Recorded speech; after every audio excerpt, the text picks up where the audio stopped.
लेप्डोप्टेरा order insect को जो है वो कई सब ऑर्डर्स में जो है वो विभाजित किया गया है।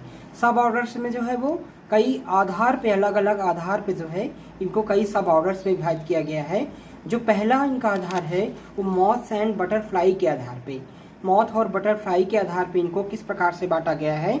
जैसे पहला है रेपेलोसेरा, रेपेलोसेरा में कौन से आते हैं, जैसे बटरफ्लाई।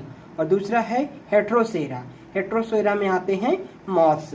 और दूसरा इनका जो डिवीज़न है वो स्मॉल एंड लॉन्ग के बेसिस पे किया गया है, यानी छोटे और बड़े कीट के आधार पे इनको विभाजित किया गया है, जिसमें माइक्रो लेप्डोप्टेरा और मैक्रो लेप्डोप्टेरा जो है वो ऑर्डर्स के इंसेक्ट जो है वो आते हैं। और तीसरा जो इनका मुख्य रूप से तीसरा जो इनका आधार है वो है on the basis of the conjugate form. Conjugate की फॉर्म के आधार पर इनको दो अलग अलग वर्गों में बांटा गया, एक जुगम फॉर्म और दूसरा है जो है वो फ्रेनुलेट फॉर्म।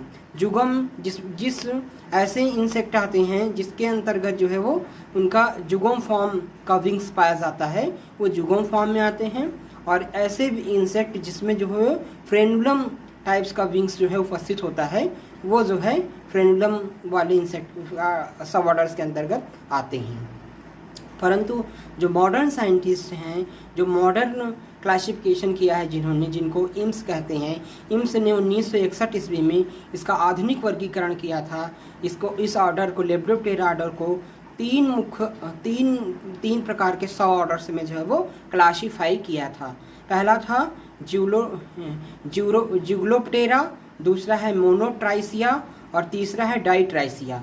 पहला कौन सा है, जिग्लोप्टेरा, तीसरा है मोनोट्राइसिया और तीसरा है डाइट्राइसिया। ये तीन आधार पे जो है इनका सब क्लास में इन्होंने इसका सब डिवीज़न किया था। तो आइए जानते हैं कि जुलोप्टेरा की क्या विशेषताएं हैं। जुलोप्टेरा जो होते हैं उसके adult insect found active mandibles.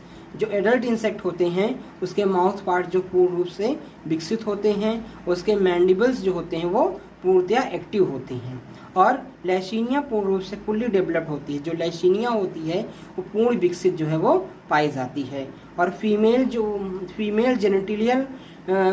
जो जनन अंग होते हैं वो पूर्ण रूप से जो है वो डेवलप्ड होते हैं और ओविडक्ट में जाकर के ओपन होते हैं। उसके बाद दूसरा है सब ऑर्डर इनका मोनोट्राइसिया। मोनोट्राइसिया जो है उसकी क्या कैरेक्टर्स हैं। पहला है कि एडल्ट इंसेक्ट मैंडिबल्स और इनएक्टिव। जो एडल्ट इंसेक्ट होते हैं उनके मैंडिबल जो होते हैं वो अक्रियाशील होते हैं। और लैशिनिया आर नॉट फाउंड, लैशिनिया जो है इसमें नहीं पाई जाती है। और जेनिटल चैम्बर स्प्रेड इन 9 से, जो जेनिटल चैम्बर्स होते हैं, मादा जनन होते हैं, वो 9 सेगमेंट में जो है वो पाए जाते हैं।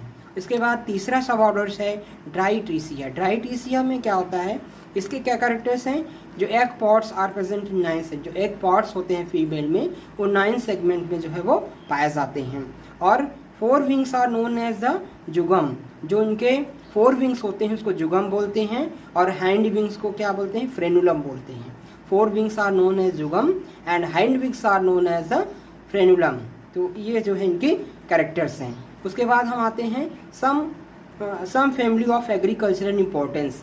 सब कुछ जो है कृषि के पर्पज से कुछ महत्वपूर्ण उसकी कुल हैं, उसकी फैमिलीज़ हैं जो मैं आपसे डिस्कस करना चाहूँगा, जो जिसमें काफ़ी एग्रीकल्चर पर्पज से इसकी जो फैमिलीज़ हैं वो काफ़ी महत्वपूर्ण रखती हैं। काफ़ी जो है कृषि में आने वाले, काफ़ी फसलों में लगने वाले कीट जो है इस फैमिली के अंतर्गत जो है वो आते हैं। जैसे है जेलिचिडी। जेलिचिडी में क्या आता है, जैसे आपका था cotton ball warm. Cotton ball warm का साइंटिफिक नेम है पेक्टिनोफोरा गॉसिपेल्ला। ये आता है जो है आपका जेलिचिडी। और साइट्रोटोगस रिलिल्ला, इसको आप जानते ही हैं, ग्रेन माउथ। तो ये जो है आते हैं आपके ग्लेचिडी फैमिली में आते हैं। उसके बाद दूसरी जो फैमिली है वो है पायरिल्डी। पायरिल्डी क्या है, पायरिल्डी में आता है सिलेप्टा डेरुगोटा, जिसका साइंटिफिक नेम है कार्टन लीफ रोलर। और दूसरा है एसिगोना स्टेनिलस सुगर केन सूट बोरर। और एक इंसेक्ट है जो है चिलोपार्टेलस। चिलोपार्टेलस में क्या आता है, ज्वार सूट बोरर। तो ये जो है 3 अलग अलग इंसेक्ट हैं जो इसके अंतर्गत आते हैं। यानी कॉटन के जो मुख्य कीट है वो भी इसके अंतर्गत ही आते हैं आपके पायरेटरी फैमिली के अंतर्गत। जैसे कॉटन रीप रोलर हो गया, आपके कॉटन जो है इस कॉटन बॉल वार्म हो गया, सेमी-लूपर हो गया कॉटन का, ये सारे अंतर्गत जो है इसी फैमिली के अंतर्गत आपके पायरेटरी के अंतर्गत आते हैं। तीसरी फैमिली है नॉक्टिडी। नॉक्टिडी भी जो है वो काफ़ी इंपॉर्टेंट है। जितने भी बोरर्स इंसेक्ट हैं वो नॉक्टिडी में ही आते हैं ज़्यादातर। जैसे आपके चिकपी पॉट बोरर हो गया, हेलिकोवर्पा आर्मीजेरा, ये भी नॉक्टिडी में आता है। और जैसे आपका हो गया ग्राम कैटरपिलर हो गया, यानी एग्रोटिस स्प्लेसस स्पिलॉन जिसका नाम है, जो चने की कैटरपिलर बोलते हैं, चने की जड़ों को जो है वो काट देती है। तो ये सब इनके अंदर मुख्य रूप से आते हैं। उसके बाद है आर्किटिडी। आर्किटिडी में क्या आता है, एरियासिस स्पीसीज के अंतर्गत जो आते हैं, जैसे spotted ball warm, cotton spotted ball warm जो है वो भी इसके अंतर्गत आती है। जैसे एमेस्टा स्पीसीज के जो इंसेक्ट हैं वो भी इसके अंतर्गत ही आते हैं। तो अगला फैमिली है सटर्निडी। सटर्निडी में क्या आते हैं, जैसे eerie silk warm. Eerie silk warm जैसे एटाइकस लिसनी जो ईरी फसल पे लगते हैं, ईरी सिल्क वार्म यानी रेशम के कीट।